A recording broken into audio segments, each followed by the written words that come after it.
मार्च 2026 दुनिया एक बार फिर एक बड़े एनर्जी क्राइसिस की दहलीज पर खड़ी है। वेस्ट एशिया और मिडिल ईस्ट में बढ़ते तनाव ने ग्लोबल ऑयल सप्लाई चेन को हिलाकर रख दिया है। भारत, जो अपनी जरूरत का 88 से 89% क्रूड ऑयल इंपोर्ट करता है, आज एक ऐसे मोड़ पर है जहां एक छोटी सी रुकावट भी हमारी इकोनॉमी को डुबा सकती है। ग्लोबली क्रूड ऑयल की प्राइसेस बढ़ रही है, तो क्या ऐसे में भारत के पास क्या विकल्प बचता है? क्या हम पूरी तरह से तेल के लिए रशिया पर निर्भर हो जाएं? पर हालात को देखते हुए रशिया भी अब डिस्काउंटेड रेट पर क्रूड नहीं सप्लाई करेगा, तो इंडिया करे तो क्या करे? क्या इंडिया वाकई बेबस है? नहीं। आज हम बात करेंगे कि कैसे इंडिया इस तेल की कमी से लड़ने के लिए नए रास्ते ढूंढ रहा है, कैसे हम गैस की किल्लत को मैनेज कर रहे हैं और क्यों हमारे रिफाइनर्स की नजरें चाइना और वेनेजुएला पर टिकी है। क्या इंडिया अपने नए ऑयल रिजर्व्स को तेजी से यूटिलाइज कर सकता है? सब देखेंगे आज के मजेदार वीडियो में, तो आगे बढ़ने से पहले लाइक एंड सब्सक्राइब के बटन को दबाना मत भूलिएगा और वीडियो को एंड तक जरूर देखिएगा। इंडिया आज 85% ऑयल बाहर से इंपोर्ट करता है, पर एक वक्त था जब इंडिया सिर्फ बाहर से 25 to 30% ऑयल इंपोर्ट करता था। ये 1984 से 85 का वक्त था जब मुंबई हाई के मिलने से इंडिया अपने नीड का 70 to 75% डोमेस्टिकली प्रोड्यूस करता था। एक तो इस टाइम ऑयल डिमांड भी कम थी, ऊपर से मुंबई हाई बिल्कुल नया था और प्रोडक्शन काफ़ी ज़्यादा थी। धीरे धीरे प्रोडक्शन डिक्लाइन होती गई और ऑयल डिमांड्स इंक्रीज होते गए। भारत की सबसे बेड़ी कमजोरी प्रोडक्शन और कंजम्पशन का गैप है। हमारी डोमेस्टिक प्रोडक्शन हमारी मांग का सिर्फ एक छोटा हिस्सा पूरा करती है और आज के वक्त दुनिया में कई प्रॉब्लम्स चल रही है, जिसके कारण ये शॉर्टेज और ज्यादा डीप होने वाली है। मिडिल ईस्ट और वेस्ट एशिया में जंग चल रही है, ये तो सबको पता है। ईरान ने स्ट्रेट ऑफ हॉर्मुज को बंद कर दिया है, ये भी सबको पता है। पर क्या एक छोटे से स्ट्रेट के बंद हो जाने से इंडिया की तेल ट्रेड बंद हो सकती है? आइए इसको समझते हैं। दरअसल इंडिया अपने तेल इंपोर्ट्स का एक बड़ा हिस्सा इराक, सऊदी अरब, यूएई और रशिया से मंगवाता है। अब रशिया का ट्रेड राउट तो सेफ है, उसमें किसी तरह की दिक्कत नहीं है, पर दूसरे कंट्रीज जैसे यूएई और इराक के पास कोई ऑप्शन ही नहीं है। उन्हें अपने शिप्स स्ट्रेट ऑफ हॉर्मुज से होकर ही भेजना पड़ेगा। दूसरी तरफ सऊदी अरब का रस तानूरा पोर्ट और जुएमाह टर्मिनल पर्शियन गल्फ में ही है और यहां से शिप्स को स्ट्रेट ऑफ हॉर्मुज क्रॉस करके ही जाना पड़ता है। सऊदी अरब के पास दूसरा विकल्प रेड सी के पोर्ट्स जैसे यानबू को यूज करना है, पर ऐसे में ट्रैवलिंग कॉस्ट बढ़ सकती है, ultimately increasing the crude price. अगर कोई भी दूसरा विकल्प निकल जाए तो नए रूट्स, नए वाटरवेज या नए पाइपलाइंस कुछ भी बनाया जाए तो इसमें काफी खर्च आएगा और अल्टीमेटली इसका इफेक्ट क्रूड प्राइसेस पर पड़ेगा और क्रूड के प्राइसेस में $1 का भी इजाफा इंडिया के लिए बिलियंस ऑफ डॉलर्स का नुकसान कर सकता है। पर इन सब का सॉल्यूशन क्या है? क्या रशिया यहां हमारी हेल्प कर सकता है या अमेरिका वेनेजुएला के सबसे बड़े रिजर्व से तेल को इंडिया भेज सकता है? चलिए इन पर आगे नजर डालते हैं। स्ट्रेट ऑफ हॉर्मुज से दुनिया के 20 to 30% ऑयल ट्रेड गुजरता है, पर आपको जान के हैरानी होगी कि ये स्ट्रेट की मिनिमम लेंथ सिर्फ 33 किलोमीटर्स है और उसमें भी शिपिंग लेन, मतलब जहां से शिप्स गुजर पाए, वो सिर्फ 3 किलोमीटर चौड़ा है। यही कारण है कि इसको चोक करना इतना आसान है और हैरानी की बात यह है कि इंटरनेशनली इसका आज तक कोई सॉल्यूशन या विकल्प नहीं निकाल पाया है। इंडिया अपने गैस का 50% प्रोडक्शन डोमेस्टिकली करता है और बाकी का 50% बाहर के देशों से आता है। इंडिया का सबसे बड़ा एलएनजी सप्लायर कतार है, जो करीब 45% एलपीजी देता है। बाकी यूएई, यूएसए, ऑस्ट्रेलिया और नॉर्वे जैसे देशों से भी आते हैं। अब क्योंकि मैक्सिमम एलएनजी इंपोर्ट्स कतर से आते हैं और इनको स्ट्रेट ऑफ हॉर्मुज से गुजर के आना पड़ता है, ऊपर से ईरान कतर पर भी हमला कर रहा है, जिसकी वजह से गैस ट्रेड में डिस्टर्बेंसेस आई है। पर ऐसा नहीं है कि इंडिया के पास खुद की गैस प्रोडक्शन कम है। मुंबई हाई और केजी बेसिन से गैस प्रोडक्शन इंडिया के एलएनजी नीड्स को संभाल कर रखे हुए है। साथ में ही नए फील्ड्स अंडमान में भी मिले हैं, पर प्रॉब्लम वही है कि इतनी जल्दी हम इसको मार्केट में उतार नहीं सकते। अगर वॉर फुटिंग स्तर पर भी काम करे तब भी इस नए फील्ड्स को यूटिलाइज करना इम्पॉसिबल है। ऊपर से इंडिया के पास किसी तरह की इंटरनेशनल पाइपलाइंस नहीं है। कई बार गैस पाइपलाइंस बनाने की बात तो हुई, जैसे Tapi, Turkmenistan, Afghanistan, Pakistan India pipeline और ईरान पाकिस्तान इंडिया पाइपलाइंस, पर हमारे निकम्मे पड़ोसी की वजह से कुछ बन ना पाया। पर अब इंडिया के पास क्या सॉल्यूशन है? भारत की नेवी और डिप्लोमेट्स दिन रात काम कर रहे हैं ताकि ये रास्ता खुला रहे। हाल ही में इंडियन डिप्लोमेसी का ही असर है कि कई टैंकर्स सेफली इस रास्ते से निकल पाए हैं। 17 मार्च को इंडिया के 2 टैंकर्स शिवालिक और नंदा देवी एलएनजी लेकर स्ट्रेट ऑफ हॉर्मुज क्रॉस करके इंडिया के मुंद्रा और कांडला पोर्ट पर आए हैं। उससे पहले 13 मार्च को जैग लादकी नाम की शिप क्रूड तेल लेकर स्ट्रेट ऑफ हॉर्मुज के थ्रू आई थी। मतलब ये तो साफ है कि इंडिया की डिप्लोमेसी यहां काम कर रही है और time to time Iran Indian tankers को स्ट्रेट ऑफ हॉर्मुज क्रॉस करने दे रहा है। इन टैंकर्स की सेफ्टी के लिए इंडियन नेवी ने गल्फ ऑफ ओमान में अपने वॉरशिप्स डिप्लॉय किए हैं ताकि इंडियन फ्लैग्ड वेसल्स को एस्कॉर्ट किया जा सके। पर फिर भी सेफ्टी को नजर रखते हुए इंडिया का फोकस ये भी है कि वो नॉन हॉर्मोज पोर्ट्स से सप्लाई बढ़ाए, क्योंकि अभी भी लगभग 22 India bound vessels straight on of Hormuz के वेस्ट में फंसे हुए हैं और उनकी सेफ्टीज के लिए मॉनिटर्ड इवैक्यूएशन प्लान बनाया गया है। यहीं पर एंट्री होती है रशिया की और यूएसए की।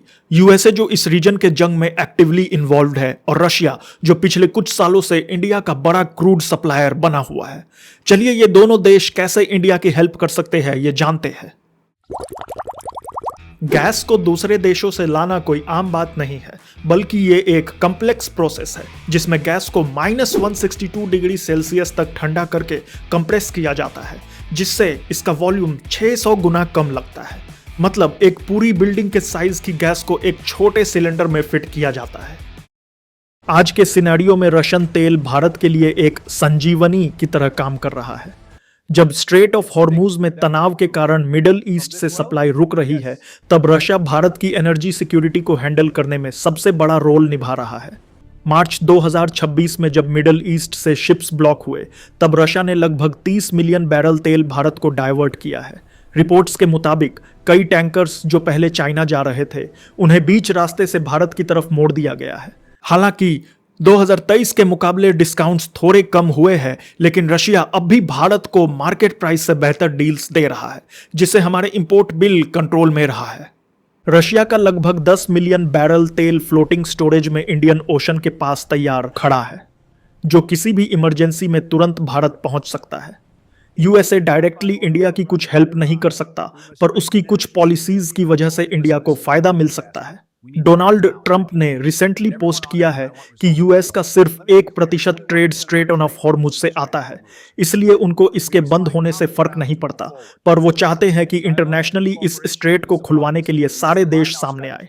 इंडिया के रशियन तेल खरीदने को जो यूएस पहले अपोज कर रहा था, रिसेंटली इसे सपोर्ट कर रहा है, क्योंकि इससे इंटरनेशनल मार्केट में क्रूड तेल की प्राइस स्टेबल रहेगी। डोनाल्ड ट्रंप ने इंडिया को 30 दिन का वेवर या छूट दी है रशिया से पूरी तरह से तेल मंगवाने के लिए। खैर, उनके वेवर या सैंक्शन से तो हमें पहले भी कुछ खास फर्क नहीं पड़ रहा था और हम अपने इंटरेस्ट को इन सब से पहले भी आगे रख रहे थे। पर एक और एस्पेक्ट है जिसमें यूएस इंडिया की हेल्प कर सकता है। रिसेंटली यूएस ने वेनेजुएलन तेल पर सैंक्शंस लूज किए हैं, जिसकी वजह से वहां की स्टेट कंपनी पीडीवीएसए अब ग्लोबली ज्यादा तेल सप्लाई कर सकती है। जिनको नहीं पता उनको बता दूं कि वेनेजुएला के पास दुनिया में सबसे ज्यादा ऑयल रिजर्व्स है, पर यूएस सैंक्शंस की वजह से वो किसी को अपना ऑयल बेच नहीं पाता है। पर रिसेंटली यूएस वेनेजुएला को कंट्रोल कर रहा है और उस पर सैंक्शंस भी लूज किए हैं, जिससे इंडिया भी अपने वेनेजुएला के एसेट्स से फायदा उठा सकता है।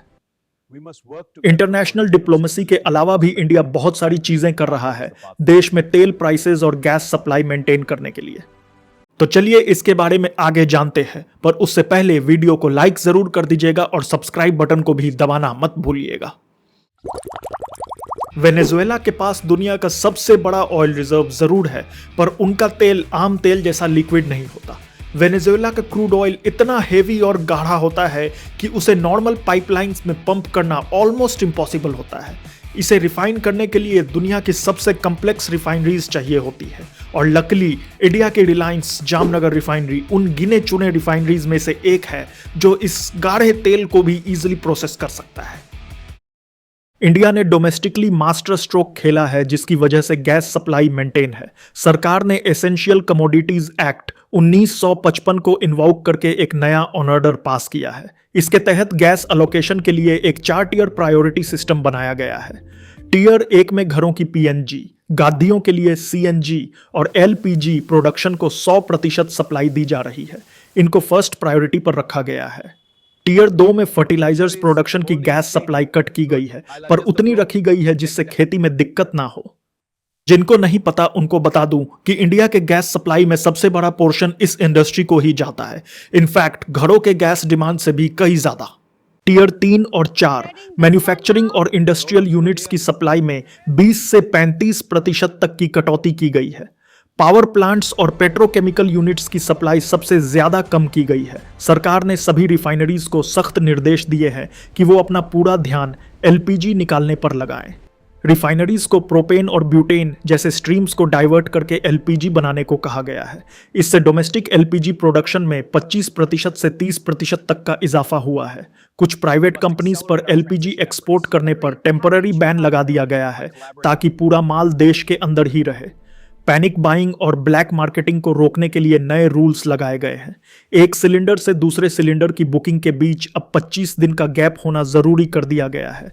तेल मिनिस्ट्री होर्डिंग और कालाबाजारी रोकने के लिए गैस डिस्ट्रीब्यूटर्स पर लगातार रेड्स मार रही है। एलपीजी सिलेंडर्स की भीड़ कम करने के लिए सरकार स्टेट्स को फोर्स कर रही है कि वो city gas distribution CGD pipelines का काम 24 से 48 घंटे में अप्रूव करें। टारगेट ये है कि ज्यादा से ज्यादा लोग सिलेंडर छोड़कर डायरेक्ट पाइपलाइन पर शिफ्ट हो जाएं। इंडिया अपने गैस आउटपुट को बढ़ाने के लिए नए फील्ड्स जैसे अंडमान ब्लॉक, केरला कोंकण ब्लॉक और केजी बेसिन में नए ब्लॉक्स की तलाश तो कर ही रहा है। इसके अलावा पुराने ब्लॉक्स जैसे KG D6, Mumbai high, north eastern blocks और केन इंडिया के राजस्थान ब्लॉक्स में एनहांस्ड ऑयल रिकवरी करने वाला है विथ न्यू टेक्नोलॉजीज। और ऐसा प्लान है कि 2030 तक इन सब के हेल्प से इंडिया अपने क्रूड इंपोर्ट्स को हेवली रिड्यूस कर पाए। पर रिसेंट सिचुएशन को देखते हुए चाइना, जो हमारा सबसे बड़ा कंपटीशन है, वो भी इंडिया की हेल्प कर सकता है। इनफैक्ट इंडियन रिफाइनर्स चाहते हैं कि चाइना अपने यहां नए डोमेस्टिक ऑयल रिजर्व्स टैप कर ले। क्यों, आइए इसको आगे समझते हैं। इंडिया के पास अभी भी कई डीप वाटर और अल्ट्रा डीप वाटर बेसिन्स हैं जिनकी पूरी तरह से तलाश नहीं हुई है। केरला कोंकण बेसिन और अंडमान ऑफशोर उन्हीं में से एक है। एक्सपर्ट्स और जियोलॉजिस्ट मानते हैं कि ओशियन फ्लोर के माइल्स नीचे यहां इतना मैसिव हाइड्रोकार्बन दबा हो सकता है जो आने वाले दशकों तक इंडिया की किस्मत बदल सकती है। हम उस खजाने के ऊपर बैठे हैं, बस हमें डीप सी एक्सट्रैक्शन की एडवांस टेक चाहिए।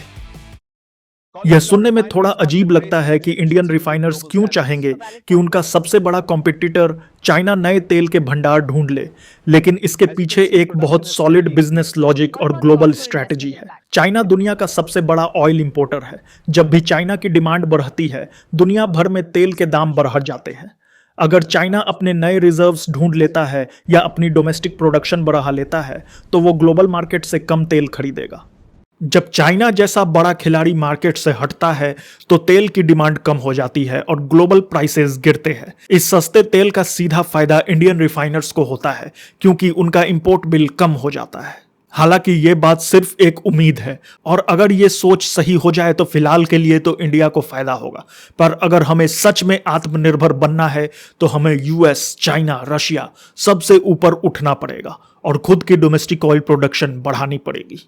एक मिक्स्ड अप्रोच लेना पड़ेगा। ग्रीन एनर्जी के साथ ईवी अडॉप्शन और इंक्रीज इन डोमेस्टिक प्रोडक्शन, इन सब से ही हम सही मायनों में आत्मनिर्भर बन सकते हैं। वरना हमारी ग्रोथ हमेशा बाहरी जियोपॉलिटिक्स पर हेविली डिपेंडेंट रहेगी और कोई भी बड़ी शक्तियां इनका मिसयूज हमारे खिलाफ करेंगी। तो इसमें आपको क्या लगता है? अगर ये जंग लंबा चला तो क्या इंडिया अपने सप्लाईज और डिमांड्स को मेंटेन कर पाएगा?